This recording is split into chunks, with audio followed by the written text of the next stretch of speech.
Good evening, this is Pineleaf Needles, and welcome to LOTRO Players News, where we take a look at the latest news in LOTRO, and here at LOTRO Players. Tonight we have with us Andang, Hey, everybody. Braxwolf, Hello, everybody.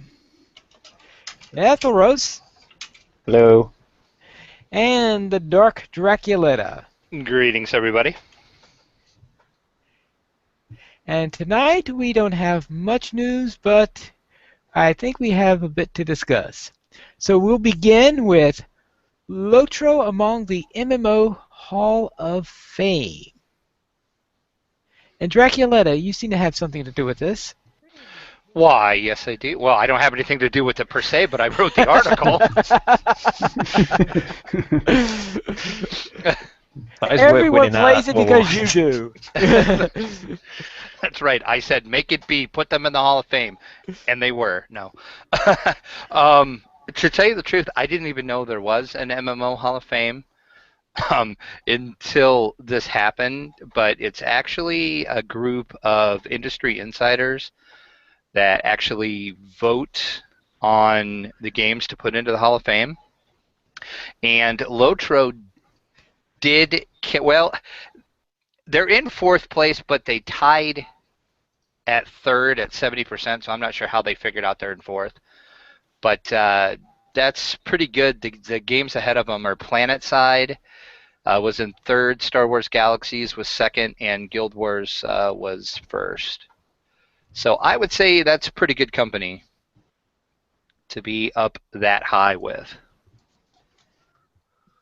Yeah, and there were some other MMOs that are already in that, like World of Warcraft, correct? I mean, Correct. It is pretty good company to be in. Yes, it is. And as I said, it's all some press and industry insiders, a bunch of CEOs of some game companies, and some programmers and product managers that actually do the voting. So.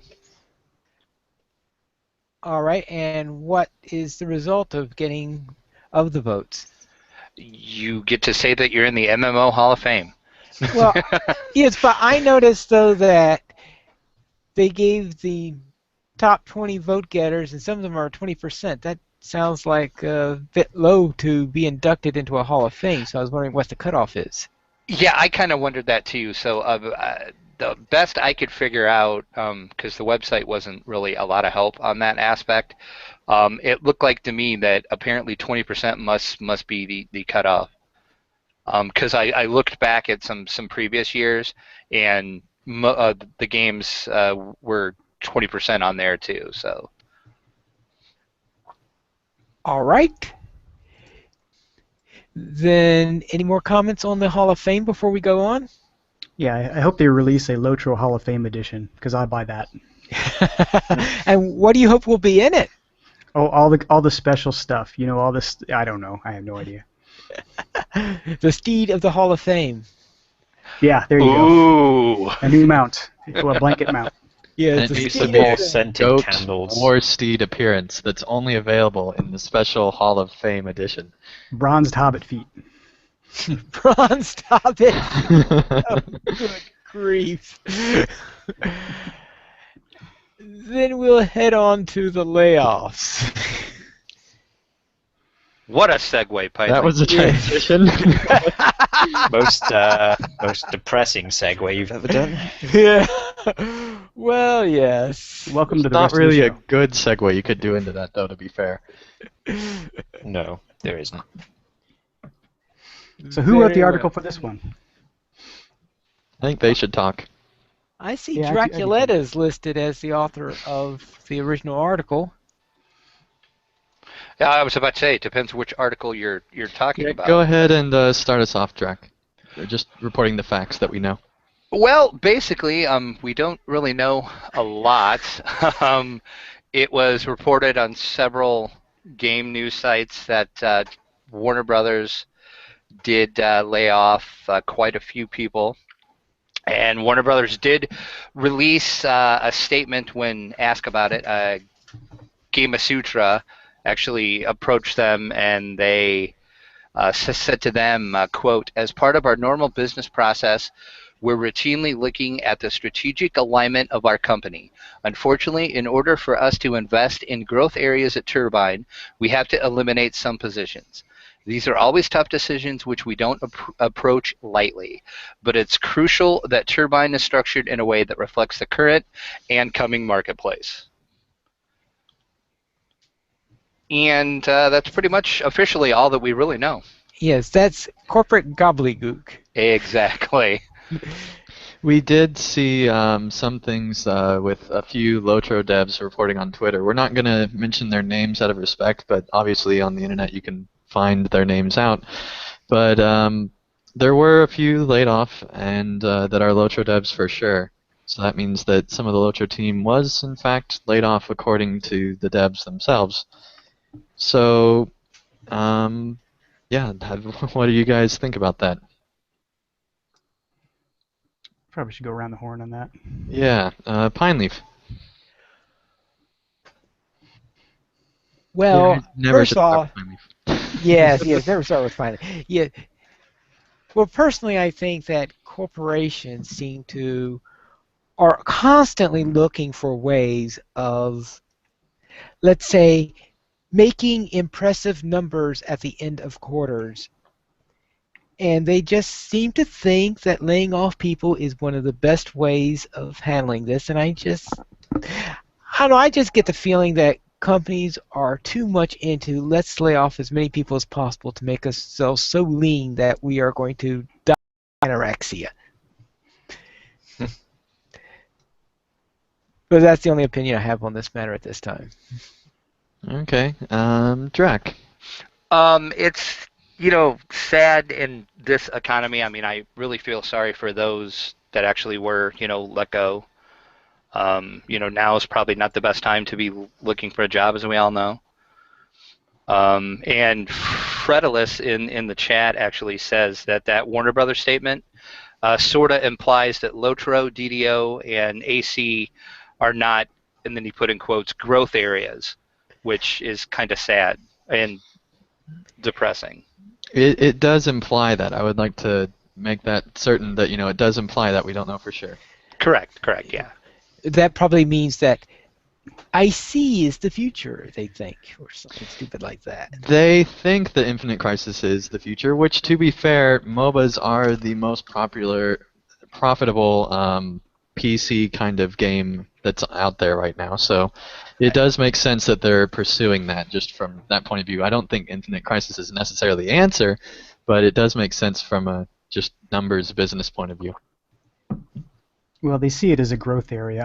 I'm not sure if I've ever seen the numbers on the profitability, but I think that it's becoming an opinion that MMOs are somewhat of a stagnant growth area, and MOBAs are there's a lot of upside to them right now. So it's a good place to invest, even if it doesn't work out as well as League of Legends, for example. There's still a lot of people that will play the game. All right, may I ask a question? Yep.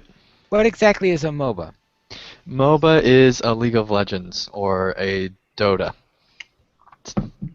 So those two things. Basically, it's a combination between strategy and an isometric third-person character control. And they think that's an improvement? Well, the thing is that League of Legends right now is one of the most popular games played. It just recently had record numbers for concurrent users, I believe, for any game. Yeah. Which is pretty impressive. I think the numbers that were thrown out there were like 24 million concurrent users, or somewhat regular users. Basically dwarfs any MMO out there, including or any game in history. Yeah. Except for, I don't think even Call of Duty has that many at the same, like that constantly, which is amazing. Those kind of numbers will catch an executive's eye real quick. All right, but the question is whether or not they can successfully compete against that, which is exactly. They do have in their advantage that there aren't too many MOBAs out there right now, but the fact is that you have to be able to compete with it, which means that you have to be able to pull people away from the existing audience, which I don't know if Infinite Crisis will too much. I mean, you can think of it in this terms, like Infinite Crisis is going up against League of Legends, which League of Legends would be the WoW of the equation. I mean, All right. League of Legends is so huge.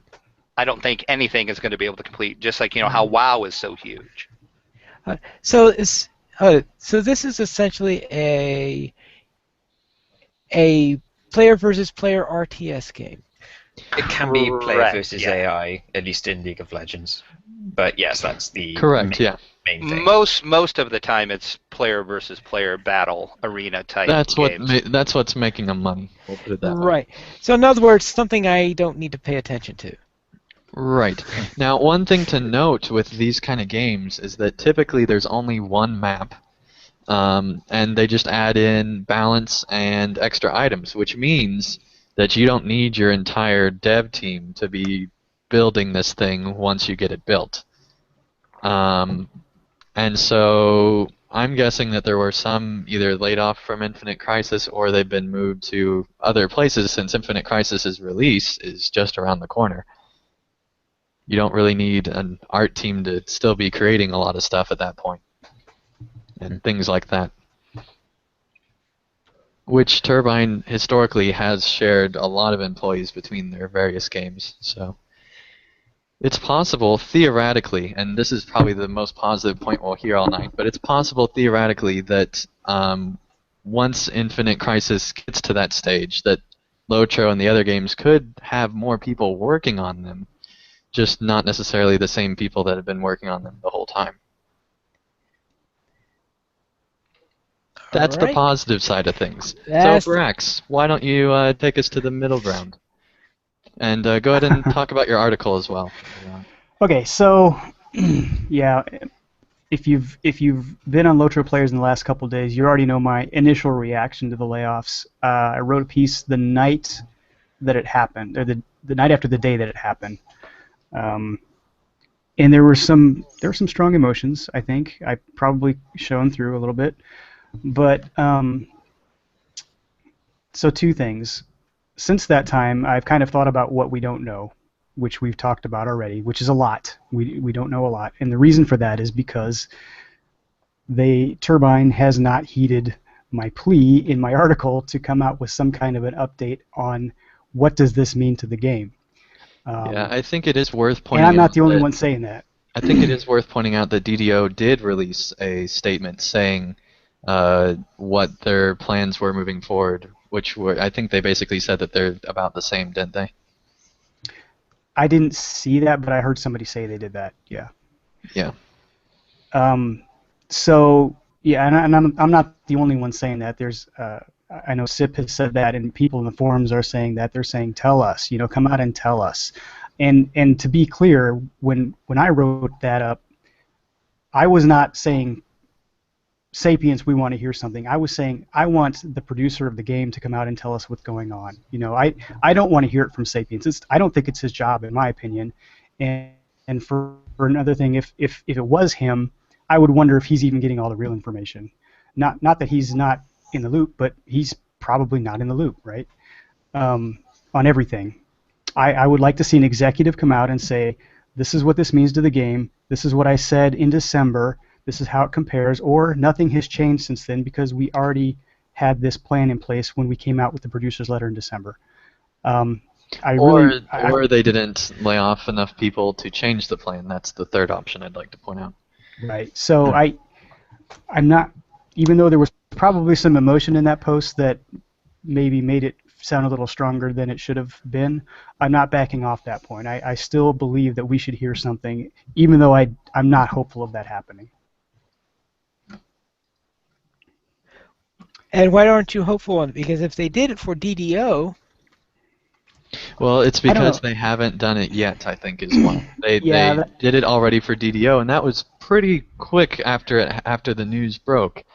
Relatively, as far as, I think that's as quick as that team could, figure out what all was going on and then get their statement out. Go ahead, Brax. Although I was a little bit harsh on Warner Brothers in the post. To be fair, we really don't know what happened. We don't know if the people that were laid off were offered alternate employment within Warner Brothers somewhere else and they turned it down. We just don't know. It doesn't seem that way, but we don't know for sure. So I wanted to be a little bit more fair and say we just don't know enough to know what we don't know. And that's why I'm calling for this, not for names of who was laid off or reasons for why people were laid off, just focusing basically on where the game is now and where it's going to go in the future because of these. Yes, one of the biggest criticisms we have had is that, let's say, lack of information coming out of from Turbine concerning LOTRO, and this is why, because we're wondering what's going on. And what kind of annoys me about this is that they'd had such a great record this year of having like all these, they'd started the streams, they started all this communication, and then something like this happens where they're not talking. And so part of me wonders if they're allowed to talk about it or if they even want to talk about it because they might be afraid that they could get laid off.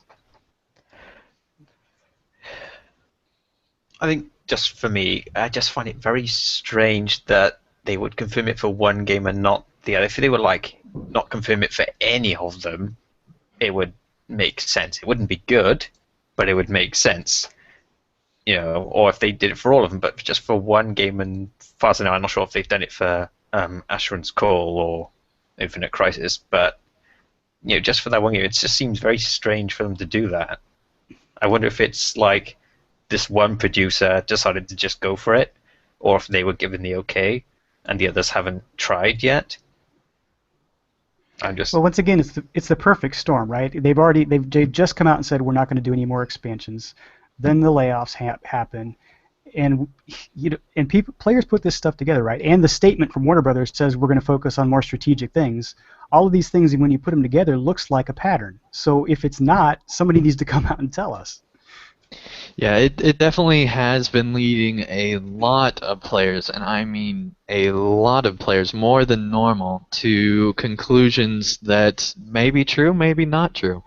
And Turbine definitely needs to, speculation in that regard is never good to have for a game, particularly an MMO. So, Ethalros, why don't you go into your thoughts now? Oh God! I think when I first saw this, it was late in the day, so I wasn't exactly at my best. But I've kind of gone through all the stages of grief this past week of hearing this. When I first saw it, I was just more shocked and surprised than anything else, because I know some people saying they saw this come, there were signs everywhere like this. The producers letter saying they were not going to do expansion this year. Me personally, I was excited about it. I thought it was a good idea to just take a year off, do some TLC on the game. That seemed like good. I was happy with how the game was going. I'll put it that way. So to have this come out, it completely blindsided me, because I haven't seen these signs that the game wasn't doing well, at least from the limited information we've been given. And then after that, I think it was at that point that some of the names started coming out. Obviously, again, we're not going to mention them here out of respect, but having seen some of them myself, that upset me quite a lot, because there were some very talented and communicative developers that got killed, and that I think maybe more personally angry than anything else. Which it's just kind of hard to talk about this, because I didn't think it would bother me this much. I know the last time they had layoffs, I was like, okay, it's bad, but I think we can work through this. But this time, it just really kicked me in the stomach, so to speak. Yeah, I think that some of the reason that I thought it was such a big deal is because, according to some of the developers' Twitters, some of the most communicative devs for LOTRO were some of the ones that are no longer developing for the game, which is not necessarily a good thing when we had this increased communication. So I can definitely see where you're coming from. Yeah, and leading on from that point, it just, I don't know, it feels to me now that so many of those particular developers have gone now that there aren't many that actual LOTRO developers that I can name by their nickname that actually work on the game. Most of them have either like gone off to who knows where, are working on a different Turbine game, or have been laid off, which doesn't really bode well for the communication aspect, because it means we're now again almost entirely dependent on Sapiens for any information. And in terms of one-to-one, with the developers, that always, or at least from what I can see, always leads to better development. And now that just seems to be a very... now at this point, it seems like from the player's point of view, the future development of LOTRO and the present development of LOTRO is now in the hands of strangers. Yeah, Yeah, I mean, that is partially true, but I mean, at the same time, they haven't exactly hired people in the last however many years. And so while the communication factor might be down with devs, with players, these people have been building this game for, a long time, everyone that's still at Turbine. And so I don't know if that's 100% fair to say, but I do see where you're coming from for sure. I think probably as players we have to look back and realize that this isn't the first time that layoffs have happened at Turbine since WB took over, and it probably won't be the last. It just kind of seems to be the way they operate, for good or ill. I know, like, I've talked to both Brax and Andang during this whole week, and I think You initially I was... Yes, a You lot. talked him off the cliff. Like hours and hours. It was a lot. Anyway. Yes, like when I first started, I was to the point of saying, yeah, the game's not going to get any more development, it's done. Like, they might have some stuff this year that they've already developed, but aside from that, it's like people are saying maintenance mode. At this point, I don't think it's quite to that extent. I wouldn't be surprised, though, if, say, next year or the year after, the development slows to almost nothing. I don't know about almost nothing. I mean, here's the thing, is that massively reported on the last time layoffs happened that before they hired on the new people, there were over 400 people working at Turbine. And from estimates that we've seen, this layoff and the last layoff were both around 30 people across all of Turbine. That means that there's still a large team of people working on maybe not necessarily DDO, but definitely LOTRO and Infinite Crisis, I think. And so I don't know if I don't think it's as dire as people have said. And even, I mean, Sapiens went on the forums and said that he didn't exactly directly say it, but he did point out that the person who was saying like 100 people had been laid off wasn't, that was not necessarily true. And so less than that, that means you still have, I think, over half the LOTRO team still working at Turbine from both layoffs. And so I think we'll still see, unless there's another layoff in the future, I think we'll still see a lot of content coming out of Turbine for LOTRO. Yeah, I think for me, I'm more than anything else, I'm kind of sore that they axed off some of these really, really good developers. They chose to pick those to, go specifically. It just, or assuming specifically, obviously, we have no idea how it actually went. But I think that personally bothered me. Yeah, I sometimes know that I remember one time when our company was doing layoffs, half the ones they laid off, they said, well, these people are making too much money, so we'll lay them off. They don't care, but, well, yeah, they're making a lot of money because they were given raises because they were doing a good job. Exactly, and that's part of the reason why I think that these people were these long-time people at Turbine. And when you hire on people, you can't turn around and fire them. That's just, you can't do that. And so the first round, they probably fired some longer-time people. This round, they did the same thing where there were some longer time people, and that's because, exactly as finally said, they are the people who are paid the most. And when you look at it and you see a developer that is basically doing the same job, even if it's not as well, from their point of view, it's the same job, and so you get rid of the person who's paid more.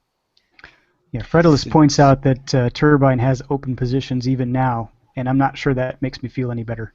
Mm. Yeah, this, like, obviously, it has kind of caused a change in how I perceive LOTRO in terms of its future and where it's going to go and stuff. Whereas before I was kind of like, I didn't really worry too much about, like, I thought, yeah, we're going to get some more, that's going to be fine. You know, there might be some problems on the way, but yeah, we'll make it and be good. At this point, I'm not going to even bother considering us going that far.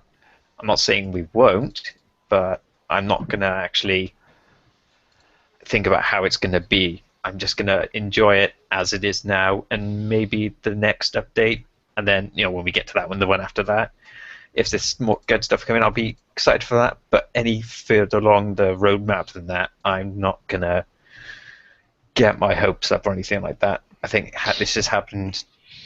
This has just kind of shaken my faith that much. And I mean, that's perfectly fair to not get your hopes up, but honestly, and I'm not trying to, disagree with you, but just for the listeners out there that haven't necessarily made their mind up, we have no idea if this will impact LOTRO on any level, to be honest, until the time comes. And so it will be very interesting to watch the coming months. And even if content does get delayed, that doesn't necessarily mean that it would have not been delayed otherwise. I would like to point that out, because LOTRO's had several delays throughout their history, and it's almost expected for them to delay. But that doesn't mean that, that also doesn't mean that they might have less people working there, and that might decrease their amount that they're able to do. And so, it's easy to point fingers, I think, on the outside, but honestly, we just don't know what is really going on, and I don't think we ever will, to some extent, I wouldn't be surprised if they never say a single thing. I really wouldn't. Which I think you're probably right, but I really wish they would just listen to all of their player base and just, Kate Paez needs to release another producer's letter or producer's update and just say, okay, some things happened here. We're fine. We're still on track. This is what we're planning. And then everybody, can just move on. Which I think would solve a lot of the problems all of us as players are having with this whole thing, because, right now we just don't know. Yeah, I completely agree. In their favor, though, there was the snow holiday. I don't know if they missed work or not because of that, but there was that, and then there's Valentine's Day, and there's a lot of stuff that went on this week, I'm imagining, at Turbine, so they might not have gotten their team together yet to know if they can still meet the deadlines that they're going to need.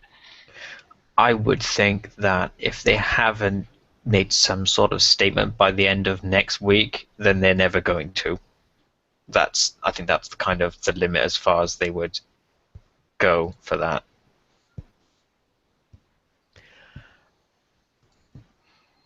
Any other comments before we move on? Finally, if you've been quiet, why don't you go ahead and close it off?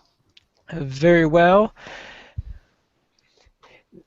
We have, as we have said, there have been layoffs over at Turbine. We don't have details on it, and we hope to have more so that we know what is going on.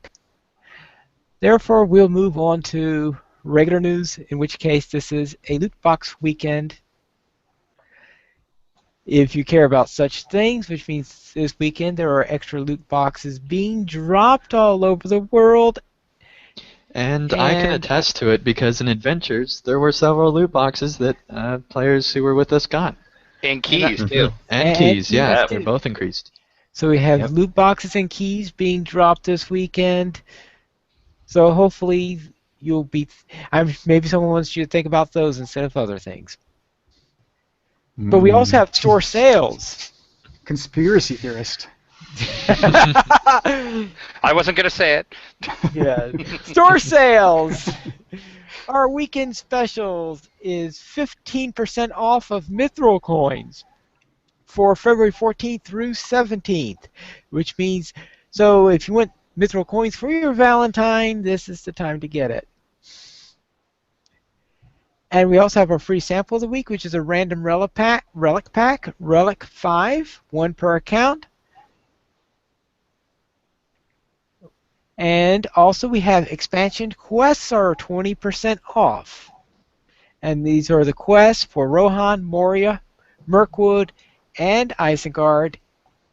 If you prefer to get the entire expansion, those are also 20% off for Rohan, Isengard, and Moria.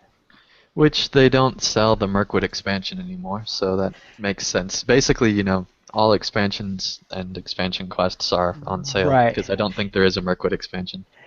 No, the reason for that is because the other main thing about the Mirkwood Exactly, expansion were the skirmishes, and they're free now since it's part of the Epic. Mm-hmm. Yep. Also 20% off are 100% experience boosts for 1 hour, enhanced XP supply, and tokens of the Hornburg. In other words, the theme for this week is expansions and getting the XP so you could use them. I would like to point out that Zinger from the chat says that he likes loot, and I have to agree with the guy. Yeah. Just the ones, with boxes, they just kind of aren't that good.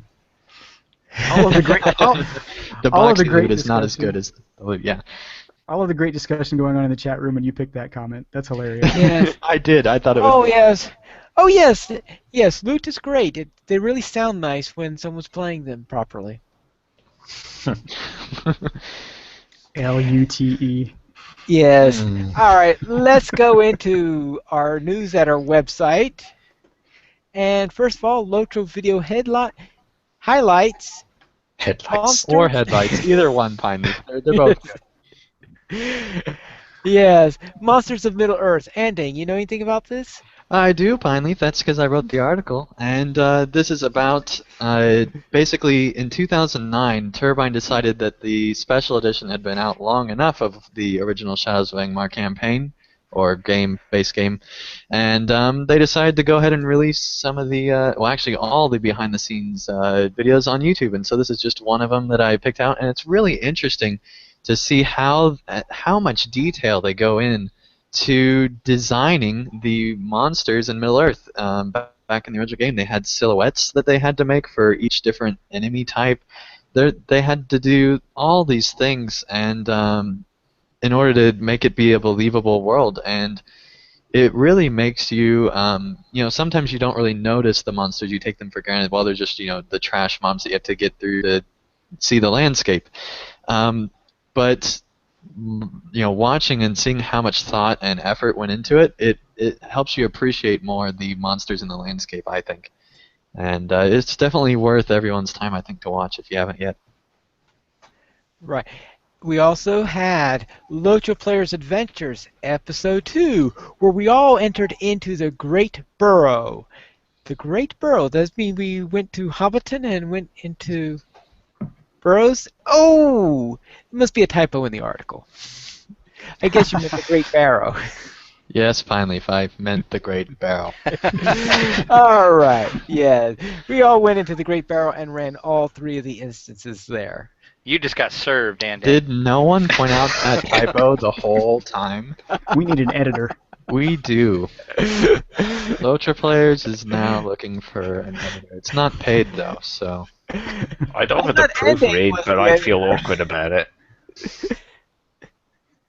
It'll be Plus, fixed before this sentence is done. I correct it with all British words and spellings, so... Oh yeah, don't do that. We can't have that. That wouldn't work. Very well. Use everywhere. Yes. And Lily Kate, she posted a video on a scary bird. No, I don't mean one that's frightening. I mean one that's near scary in the Shire. Yeah, somebody asked her in this article how she got the screenshots of the bird, because that's got to be hard to do. She got some really close-ups of the thing in flight. It was pretty impressive. Mm-hmm. Yes, she does manage. Well, she's amazing in how she gets her screenshots for her animal articles all the time. Yeah, She I agree. has a talent for doing them very well. She's got a good eye. Yes. Now, Brax, what's your pick this week? The pick this week is actually a post that came out last week, but we were remiss in our picks of the week last week. We didn't pick anything. So over at Massively, Sip, or Justin Olivetti, wrote his normal Road to Mordor column about Lord of the Rings Online, and it was called How LOTRO Explores What It Means to Be a Hero. And this was, Sip is a great writer, and everybody says that, but I think this might be the best thing I've ever read from him, honestly. This article explored the idea of what it means to be a hero in MMOs, what it means to be a hero in real life, how those mesh up. He talks about doing menial tasks in MMOs in order to support the true heroes of the game, like Aragorn and Gandalf.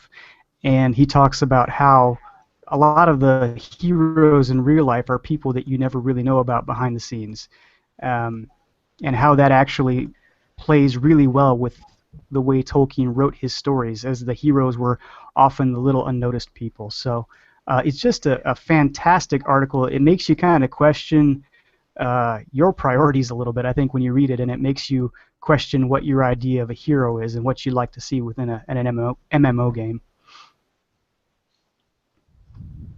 All right. Any other comments on this? Yeah, he pretty much nailed it for me. I know a lot of people tend to criticize LOTRO for having a lot of, I think you just call them collection quests, or go pick up this, or do meaningless things like, I'm level 95, I'm a battle-hardened hero, I shouldn't have to go pick up, berries to feed some people. And that's fine. I can understand why some people don't like those, or if there's too many in a certain area and stuff like that. But me personally, I enjoy doing those, and I'm someone who enjoyed doing North Cotton Farm, and that's just almost entirely collection quests. But I think the thing I like doing though is just in almost every single example with those, you can see they always seem to actually appreciate what you're doing that thoroughly. They treat you like a hero, even though you're doing something almost considered trivial.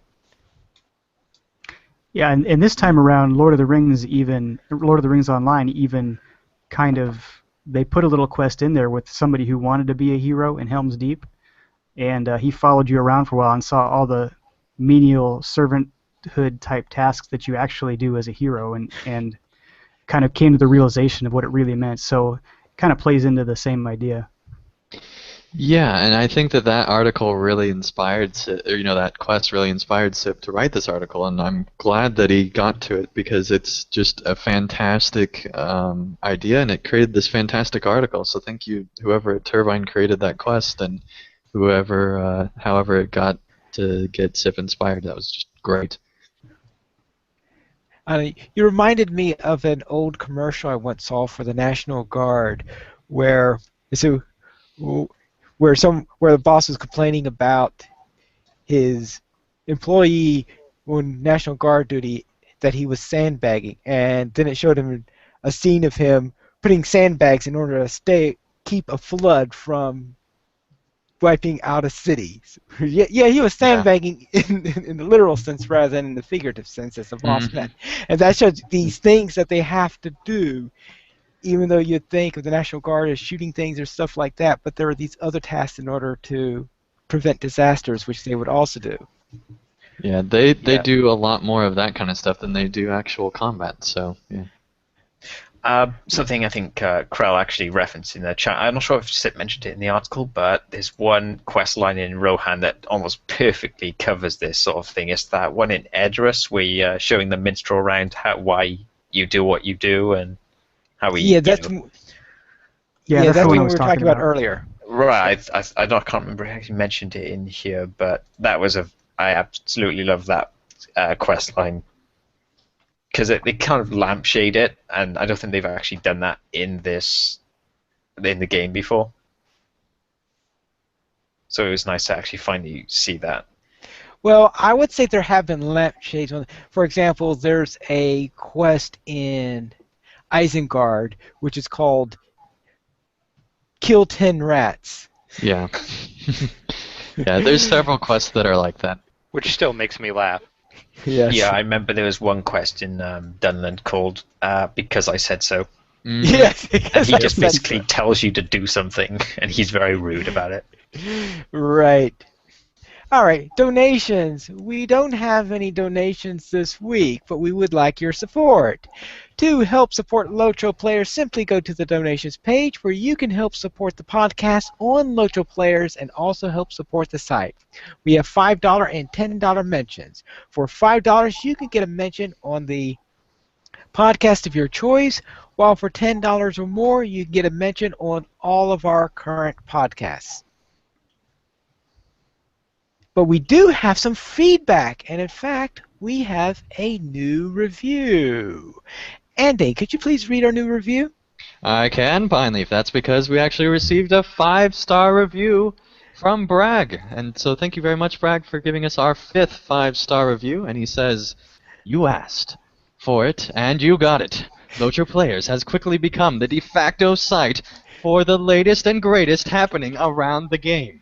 The hosts have a wealth of experience and refreshingly different perspectives, combined with a shared love of the game and desire to build an even stronger community. The interplay gets better each week as they develop their chemistry."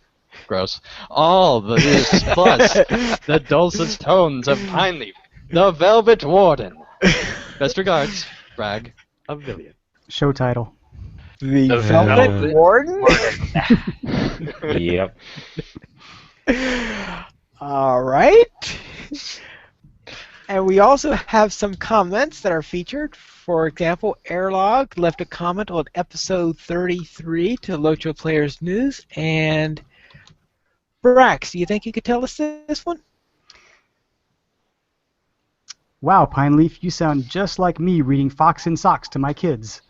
I think when Dr. Seuss wrote the original and when Sue wrote the update, they could just imagine the close calls that can ensue when one says Fox and socks on, or worked forking pork too quickly.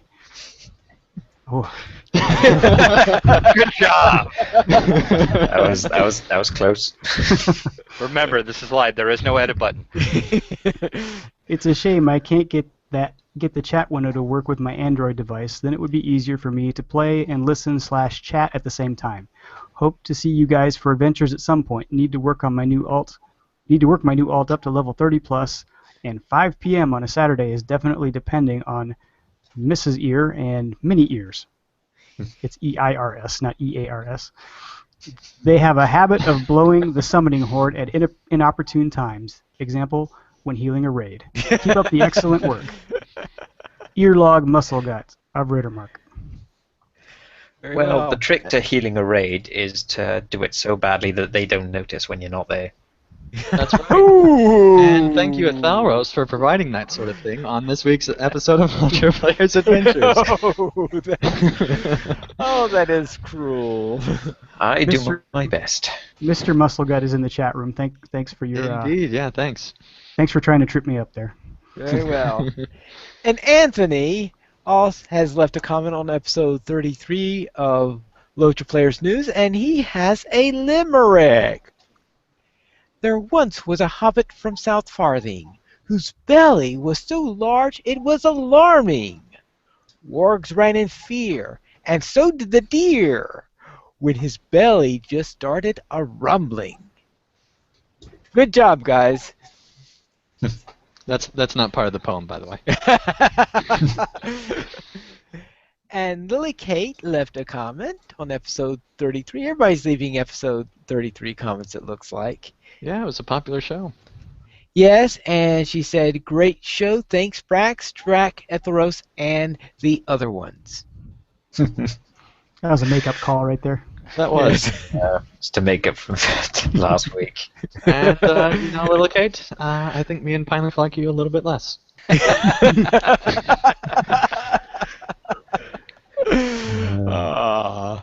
All right, emails, and we have an email from Siegfried. Is this the Siegfried that slew Fafnir? I believe so. All right. I actually don't know. Don't Okay, let's see. I love how you deliver the news. It's fun and very informative. I hope you guys will keep to continue this deed. More power to you guys. Cebu at Wizzywindle. You can contact us through email at lotroplayers.mymiddleearth@gmail.com, and you can also follow us on Twitter, lotroplayers at lotroplayers, Andang at pvmp_andang, Braxwolf at Braxwolf, Draculetta at Draculetta_72, Ethelrose at Ethelrose, Mystery at MysteryXOX, and Pineleaf at Pineleaf Needles. And thank you, everyone. We have 2 shows. We have LOTRO Players Adventures, which goes live every Saturday at 5 p.m. server time, and LOTRO Players News that goes live every Saturday at 8:30 p.m. server time, and that is U.S. Eastern Time. And you can join us at lotroplayers.com/live. Any closing thoughts? There's 2 things. Our discussion could have gone a lot worse, and reading that comment, Brax, could have gone a lot worse. So I think we had a pretty good show, considering. Very well, then. That is all for tonight. And until next time, this is Pineleaf Needles, and remember to skirmish responsibly.